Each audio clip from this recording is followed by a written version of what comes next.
Assalamualaikum warahmatullahi wabarakatuh. Salam NKRI harga mati.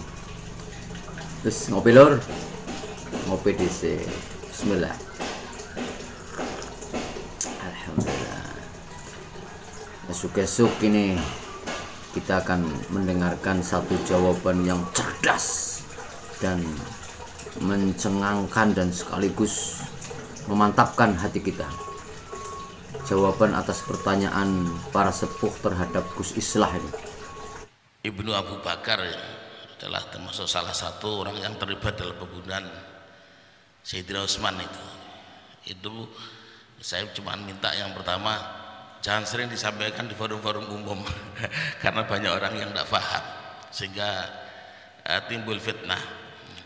Kemudian di forum ini kalau tidak keberatan, karena kami juga harus memberikan jawaban ketika ada yang tanya seperti itu Gus, ya efek dari pernyataan penjenengan masalahnya itu. Ya ini saya minta barangkali kalau ada makhotnya atau takbirnya bisa diberikan pada panitia, nanti kami yang minta ke panitia ya, itu yang pertama, biar kami bisa berikan jawaban dengan jelas. Ini di dalam kitab ini makhotnya seperti ini, karena kalau tidak ya dampaknya kami juga yang akan yang kena itu. Kemudian yang kedua juga terkait dengan apa yang tadi sampaikan bahwa sunnah yang mendatangkan madharat jangan dilakukan. Cuman sayangnya contohnya kok poligami itu. Ada enggak contoh lain itu? Karena poligami saya juga menurut karena kok belum dengar tuh kalau poligami itu sunnah. Iya. Saya kok malah agak ragu juga kalau dikatakan poligami itu sunnah itu. Ya. Itu ada penjelasan yang lain. Ya itu. Yang kemudian yang ketiga ini yang mungkin sedikit agak serius. Menurut saya itu pemerintah tidak serius dalam menangani masalah terorisme, radikalisme. Kenapa? Karena yang pertama diskusi kebangsaan ini selalu diadakan dengan forumnya orang-orang NU. Padahal NU tidak usah diajak tentang apa kebersamaan, toleransi, ini sudah otomatis karena NU punya mutu yang namanya tawasud, tawajun dan tasamuh, itu sudah pasti. Jadi sering kalau ada diskusi kebangsaan mesti pesertanya orang-orang NU. Kenapa tidak sekali undang yang dari ya ideologi internasional itu yang itu yang. Kemudian yang kedua perlu saya sampaikan, barangkali nanti Gus Islah bisa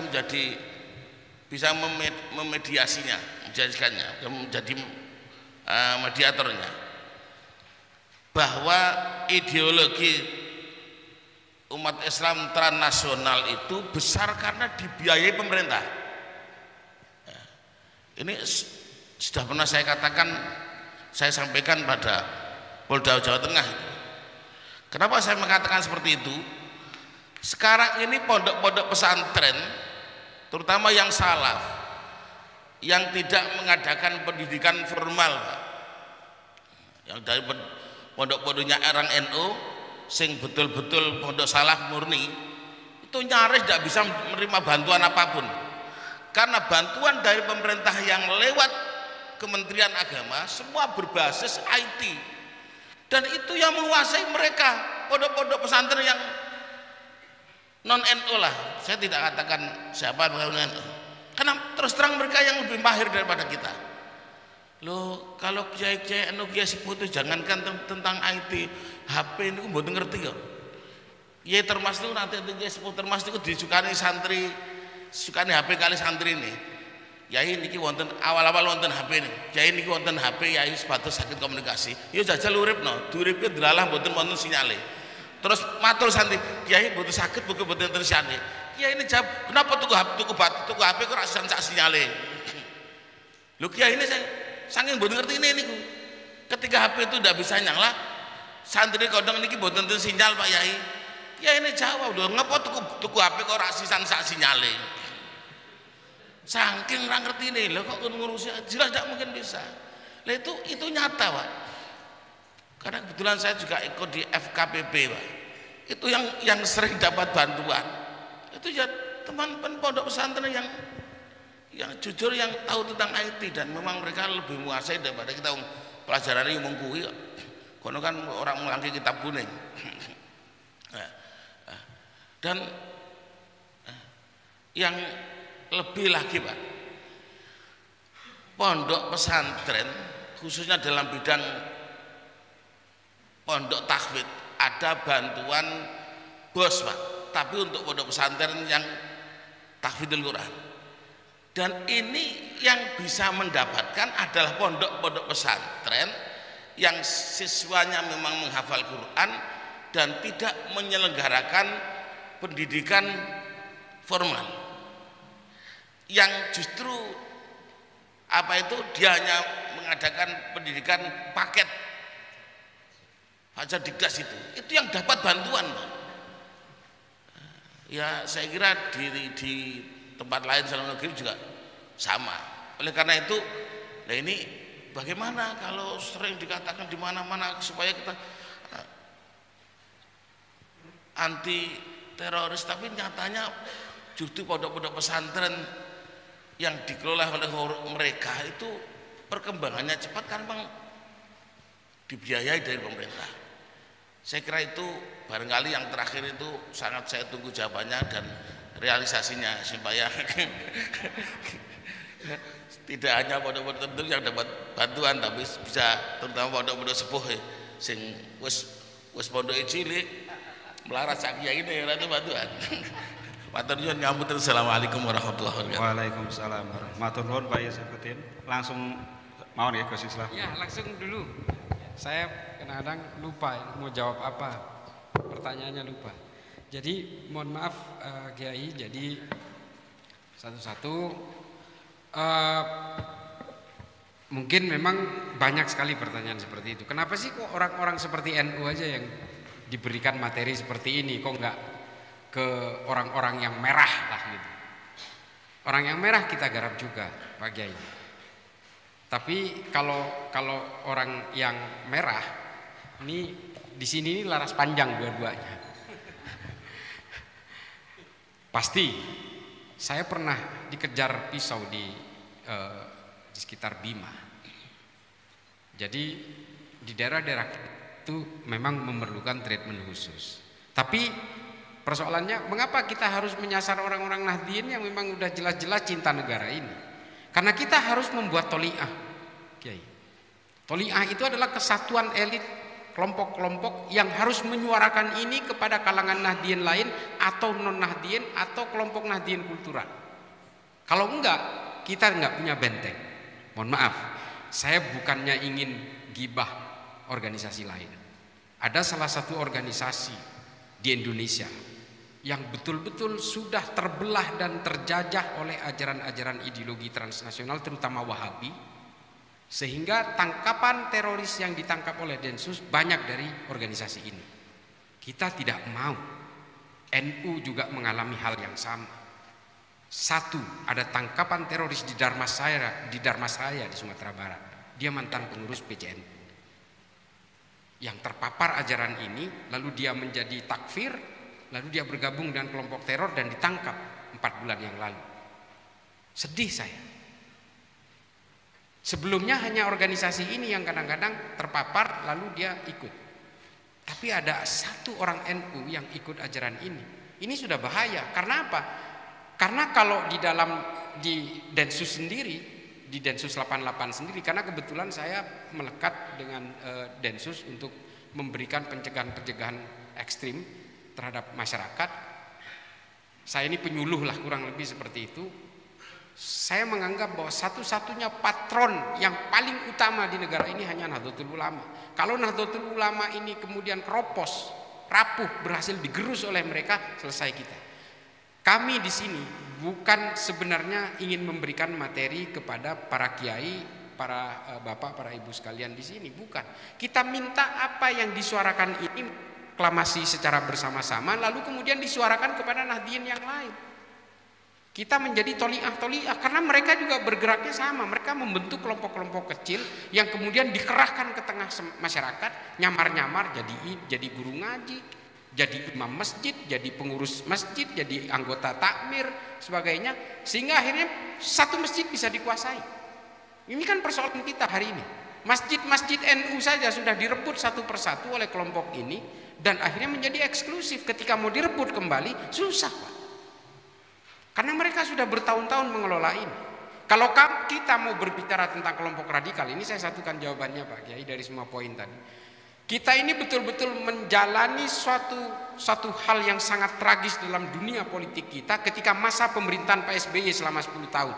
Ini harus kita akui. Semua keran-keran kelompok radikal dibiarkan mengalir ke negara kita karena prinsip Pak SBY yang everybody happy, zero enemy ini kemudian menyuburkan mereka semua. HTI itu deklarasinya di Gelora Bung Karno, menteri-menterinya hadir tahun 2007 pada masa Pak SBY.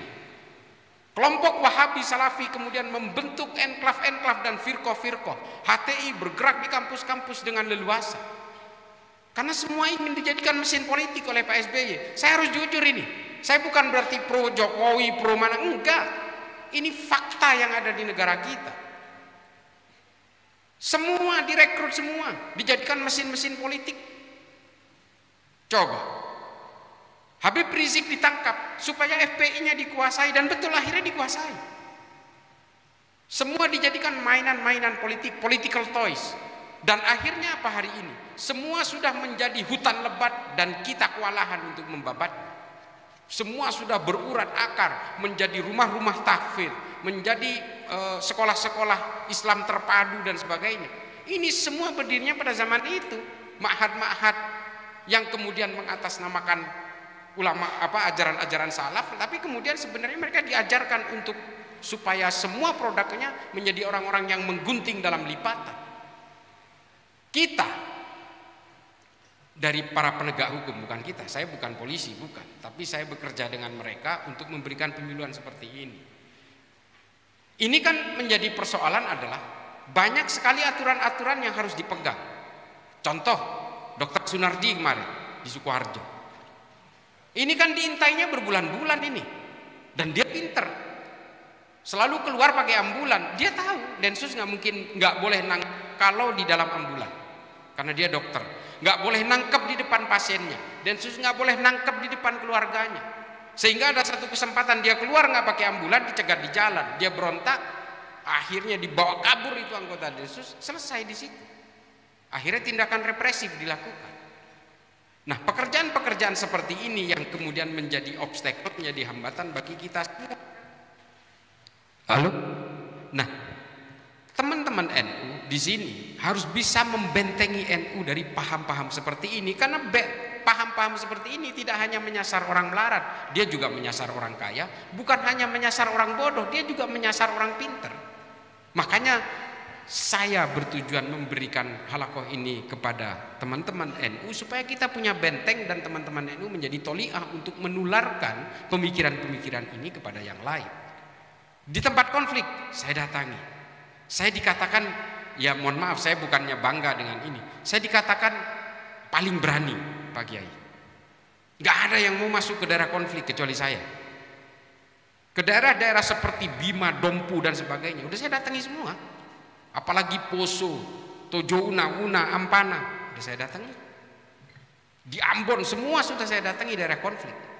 Kalau nggak ada yang seperti ini, kalau semua ketakutan, tidak ada yang akan menyelesaikan persoalan-persoalan umat ini. Makanya saya nggak tahu, saya sudah mewakafkan hidup saya untuk bangsa ini dan untuk agama ini, termasuk juga untuk Nahdlatul Ulama. Wallahi, saya siap mati dalam keadaan seperti ini. Nggak apa-apa, warisan saya nggak ada, yang diwariskan juga nggak ada. Coba bayangin, hutang iya. Banyak hutang saya untuk bergerak seperti ini. Saya bukan curhat, bukan, enggak. Cuma maksudnya kan ada tudingan saya cari duit dari sini. Enggak ada, wallahi enggak ada.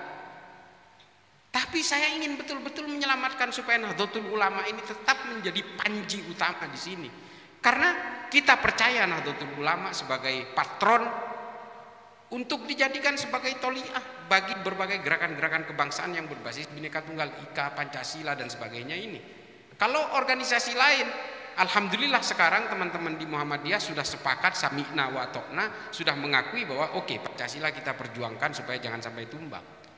Ini Muhammadiyah sudah oke, tapi sayangnya memang Muhammadiyah di tataran akar rumput masih banyak yang tergerus sehingga mudah terpengaruh oleh ajaran-ajaran ini. Saya sering berdiskusi seperti ini dengan teman-teman Muhammadiyah, termasuk Sekjen Muhammadiyah Pak Kiai Abdul Mukti. Saya sering berbicara dengan beliau soal ini. Nah, soal inilah kemudian yang diwariskan terhadap rumah-rumah tahfidz, sekolah Islam terpadu. Ini sudah terlanjur tercatat di nomenklaturnya Kementerian Agama. Apa yang dilakukan oleh Kementerian Agama hari ini adalah berupaya untuk memasukkan kurikulum moderasi kebangsaan ke dalam ma'had itu. Kalau menolak, dibekukan izin ma'hadnya. Saya juga ya alhamdulillah ya dekatlah dengan Gusmen. Kita sering berdiskusi dengan Gusmen, sering kumpul bareng. Ya hanya ini yang bisa dilakukan. Kalau nggak ada pelanggaran apapun ya nggak bisa dibekukan. Kalau mereka menolak kurikulum Pancasila dan sebagainya, ya sudah, kita tidak bisa berbuat apa-apa. Al-Mu'min Ngeruki itu mengajarkan kurikulum Kemenak, jangan salah. Makanya kita nggak bisa berbuat apa-apa loh. Di luar itu kalau kemudian mereka punya daurah-daurah yang bersifat menyimpang dan sebagainya, kan kita nggak bisa memonitor itu. Dan kita ya akhirnya tahu produknya Al-Mu'min itu udah puluhan yang ditangkap Densus 88. Tapi kan kita tidak punya undang-undang untuk membubarkan pesantren. Kita tidak punya undang-undang untuk membubarkan sekolah, lembaga pendidikan karena alumninya ditangkap. Kita harus bisa membedakan antara entitas kelembagaan pendidikan dan alumni yang ditangkap. Padahal kita tahu itu pabriknya itu. Benar. Hampir semua Pak, setiap yang ditangkap Densus itu alumni Al-Mu'min Ngeruki. Sampai sekarang ini. Sampai sekarang. Termasuk jaringan yang kemarin di Astana Anyar itu jaringan alumni Ngeruki juga. Jawa Tengah lagi. Jaringannya bukan hanya di sini lagi. Sampai ke Pantura segala macam. Kan sedih kita. Nah, Bapak Ibu sekalian, kalau dari Kemenak setahu saya sudah banyak ini. Kalau soal bantuan, nah ini jangan saya nggak tahu lah jawabnya. Tapi kalau memang ada yang perlu dimediasi dengan pihak Kemenak, ya saya banyak kenal termasuk dengan Gusmen juga saya kenal, dengan beberapa staf susnya. Keluhan-keluhan seperti ini pasti akan kami sampaikan kepada pihak stakeholder dari Kementerian Agama. Kemudian mungkin yang terakhir jawaban untuk Pak Kiai, semua tentang Muhammad bin Abu Bakar, rujukan-rujukan saya, literatur yang saya baca itu sebenarnya sudah ada di Instagram saya, islah_bahrawi, itu Instagram saya. Bisa dibaca di situ, jelek-jelek ya centang biru Pak Kiai, verified. Followernya udah hampir 100.000 lah. Jadi bisa dibaca semua postingan saya di situ tentang bagaimana sejarah-sejarah, termasuk footnote, kutipan-kutipan dari kitab ini, kitab itu, semua saya tulis. Ada di situ. Termasuk screenshot dari Tarikhul Hulafa tentang Muhammad bin Abu Bakar juga sudah saya posting di situ. Bisa dilihat, dan saya pertanggungjawabkan semua literatur itu karena saya sudah baca. Demikian Pak Kiai, mohon maaf kurang lebihnya.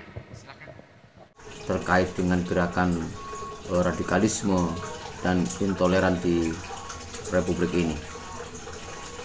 Ini pertanyaan yang memang bagi saya sangat real. Di saat satu sisi kita harus bikin barisan untuk mempertahankan NKRI, sisi lain justru banyak peluang yang begitu lebar secara langsung atau tidak langsung mengembangkan gerakan-gerakan intoleran yang justru dikembangkan oleh mereka yang hampir sama aktivitasnya, yaitu berupa pondok pesantren, majelis taklim dan sebagainya. Ini satu problem yang ternyata bisa dijawab dengan cerdas oleh beliau Gus Islah.